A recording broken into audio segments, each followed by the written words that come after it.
Hello students, welcome again in Sanskar Sagar Public School. Today in this session we are going to know what are the parts of sentence.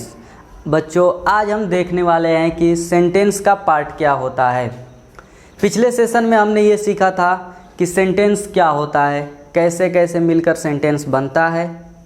आज हम देखने वाले हैं कि sentence का part क्या होता है और सेकेंड टॉपिक में हम देखने वाले हैं कि यूनिट ऑफ सेंटेंस क्या होता है। तो बच्चों सबसे पहले हमने बोर्ड पे एक चार्ट पेपर तैयार किया है आपके लिए ताकि आप अच्छे से समझ सकें।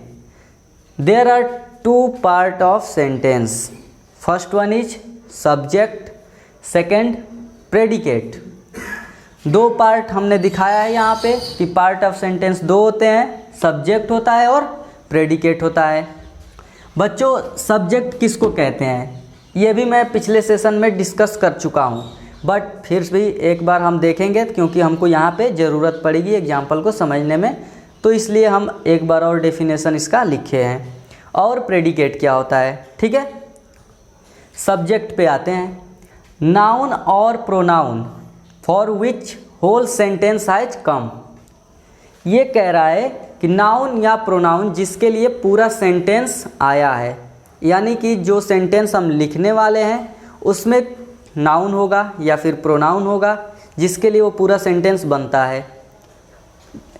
प्रेडिकेट के बारे में देखें तो प्रेडिकेट क्या बोल रहा है, rest part of the sentence except subject. बच्चों सब्जेक्ट के बाद जो कुछ भी बचता है वो हमारा हुआ प्रेडिकेट। मैं समझ सकता हूँ कि बिना एग्जाम्पल के इसको समझना थोड़ा सा मुश्किल है, लेकिन जब मैं ये एग्जाम्पल आपको दिखाऊंगा आपको एक एक कंसेप्ट इसका क्लियर हो जाएगा। चलिए पहले एग्जाम्पल को हम देखते हैं और समझते हैं कि सब्जेक्ट क्या है और प्रेडिकेट क्या है। Children are pure at heart. Children are pure at heart. बच्चों ये कह रहा है कि बच्चे दिल से पवित्र होते हैं, ठीक है। इसमें यह पूरा सेंटेंस किसके लिए आया है बच्चों, देखो यहाँ पे नाउन और प्रोनाउन, या तो नाउन होगा या प्रोनाउन होगा जिसके लिए पूरा सेंटेंस आएगा। तो ये सेंटेंस किसके लिए आ रहा है, चिल्ड्रन के लिए आ रहा है। और चिल्ड्रन क्या है, एक नाउन है। कौन सा नाउन, कलेक्टिव नाउन। इसको हम आगे पढ़ेंगे, ठीक है।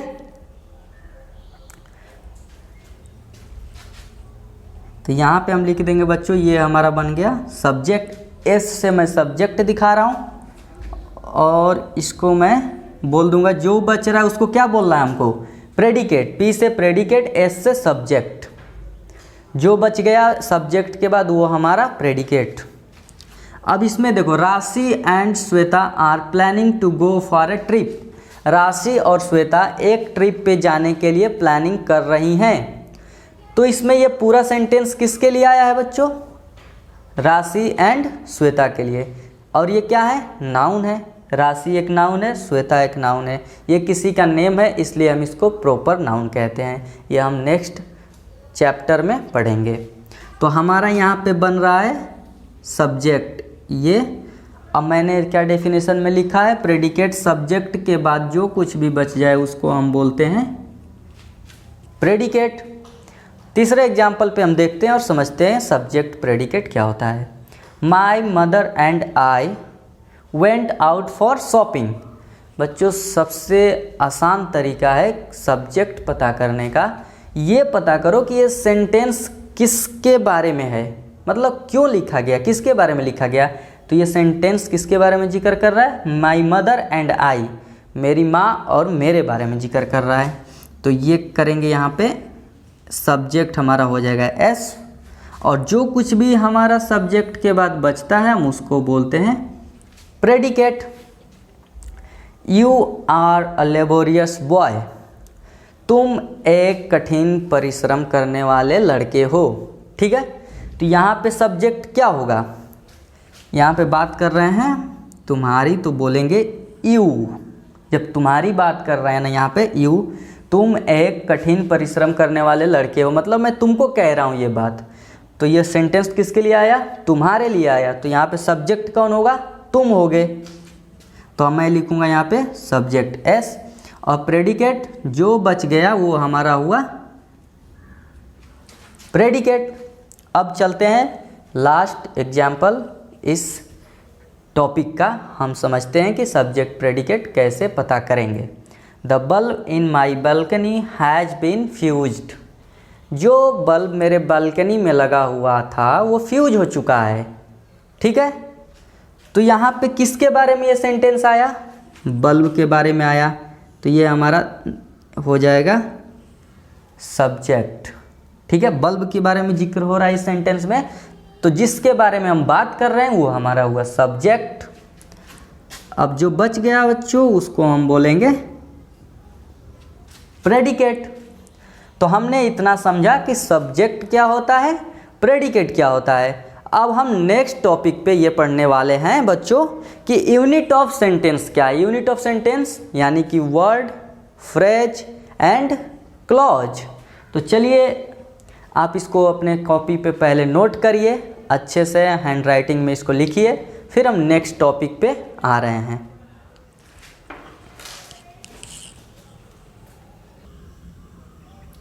हाँ तो बच्चों अब हम देखने वाले हैं यूनिट्स ऑफ सेंटेंस क्या होता है। यूनिट ऑफ सेंटेंस में हमने 3 ग्रुप में बांटा है सेंटेंस को। पहला हमारा वर्ड, दूसरा फ्रेज और तीसरा क्लॉज। एक एक करके हम देखते हैं कि वर्ड क्या है, फ्रेज क्या है और क्लॉज क्या है।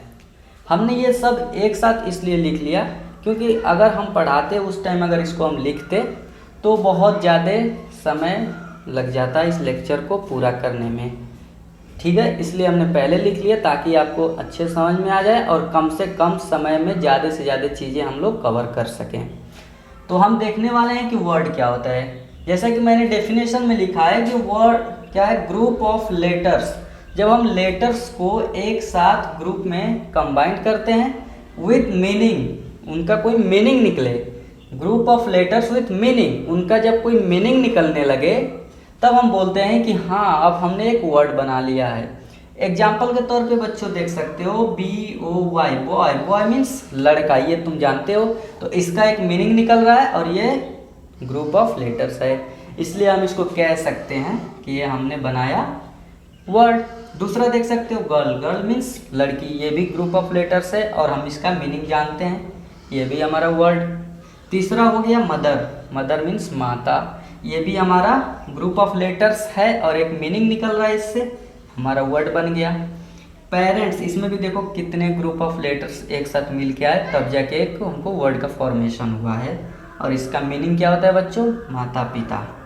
तो हमने देखा कि ग्रुप ऑफ वर्ड लेटर्स मिलके वर्ड कैसे बनाते हैं। ठीक है, अब नेक्स्ट टॉपिक हमारा है इसमें फ्रेज। फ्रेज क्या होता है, जैसा कि डेफिनेशन में हमने पहले से आपको लिख दिया है कि group of words with partial meaning. बच्चों इसमें पीछे हमने देखा वर्ड में कि ग्रुप ऑफ लेटर्स आ रहे थे, अब इसमें हम क्या करेंगे, ग्रुप ऑफ लेटर से वर्ड बनाए, अब वर्ड से हम क्या करने वाले हैं, फ्रेज बनाने वाले हैं बच्चों। फ्रेज क्या होता है, group of words with partial meaning. यहाँ पे जो वर्ड देख रहे हो पार्शियल, इसका मतलब ये होता है कि वो इनकम्प्लीट होगा, पूरा का पूरा मीनिंग वहाँ से हम नहीं निकाल सकते हैं। उदाहरण के तौर पे हम एग्जाम्पल लेते हैं और देखते हैं कि फ्रेज इन सेंटेंस में कहाँ कहाँ है। ये एक हमारा सेंटेंस है, a stool is lying in the corner. एक स्टूल कॉर्नर में पड़ा हुआ है, मीन्स रखा गया है कॉर्नर में, कोने में कहीं है। A stool is lying in the corner. बच्चों यहाँ से यहाँ तक देखो,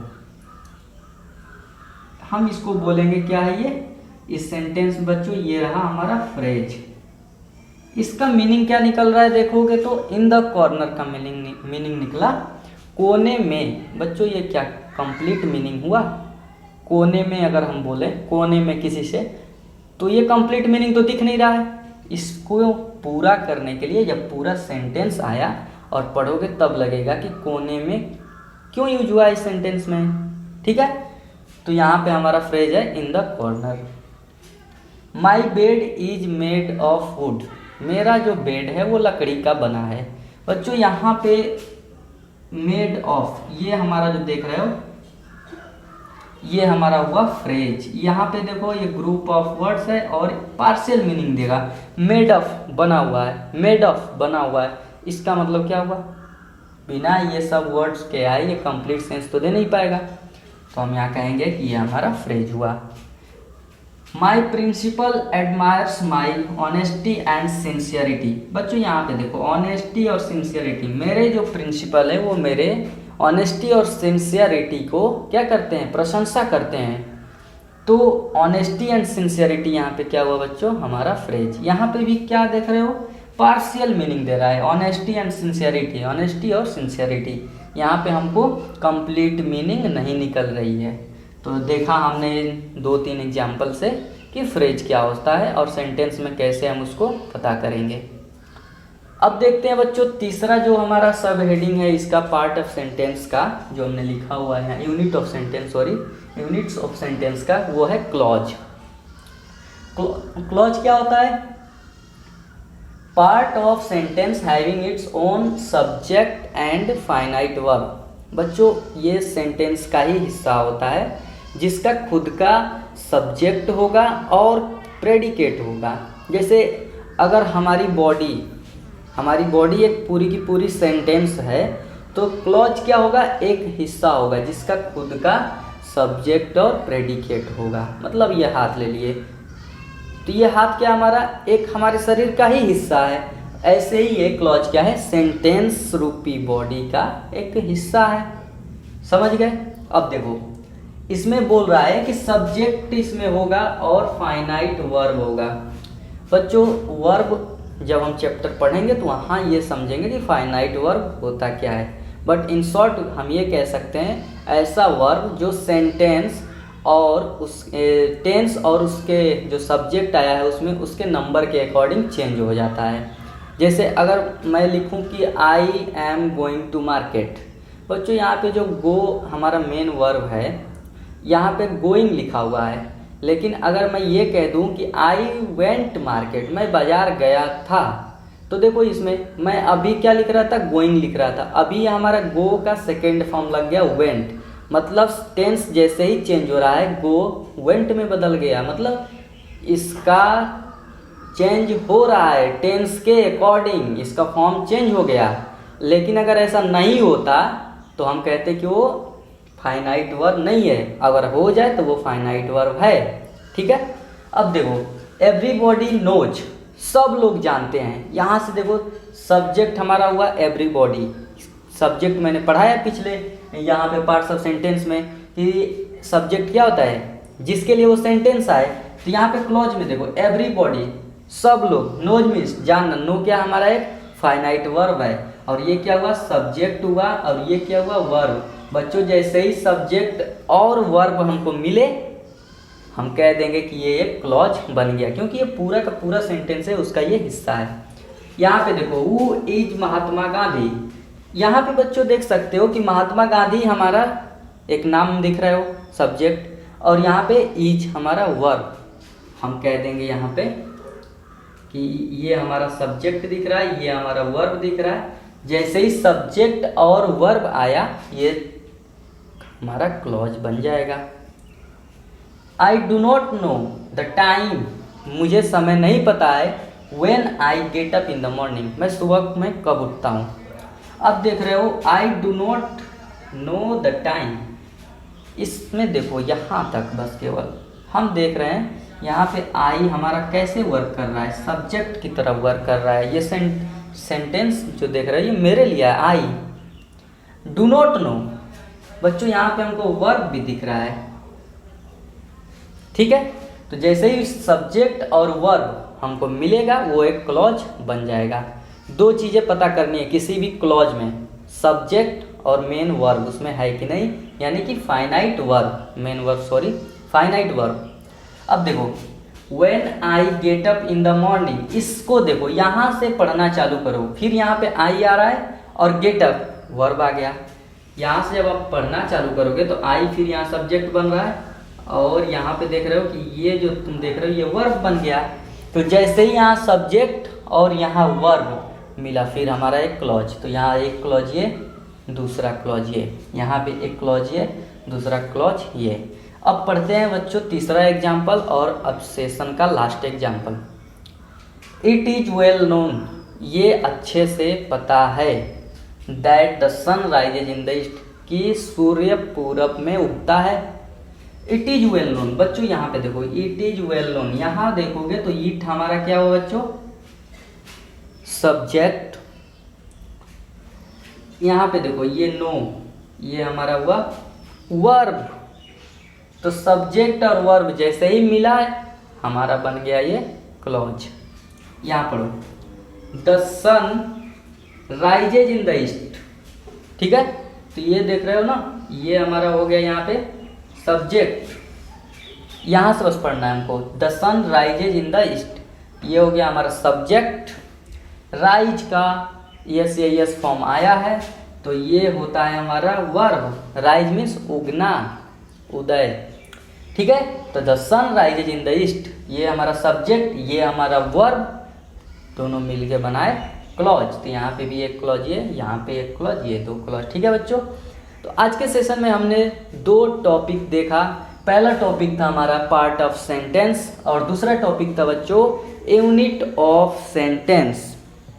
तो हमने देखा कि ये दोनों क्या होते हैं और अच्छे से हमने एग्जाम्पल के साथ इसको समझा।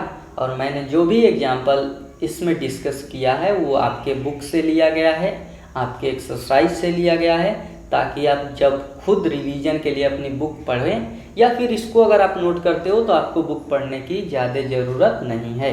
हाँ, ये है कि आप एक्सरसाइज के क्वेश्चंस लगा सकते हो, जो डाउट हो गए आप कमेंट में पूछ सकते हो, ठीक है। तो आज के लिए बस इतना ही। नेक्स्ट सेशन में हम पढ़ने वाले हैं kinds of sentence. Okay, thank you very much.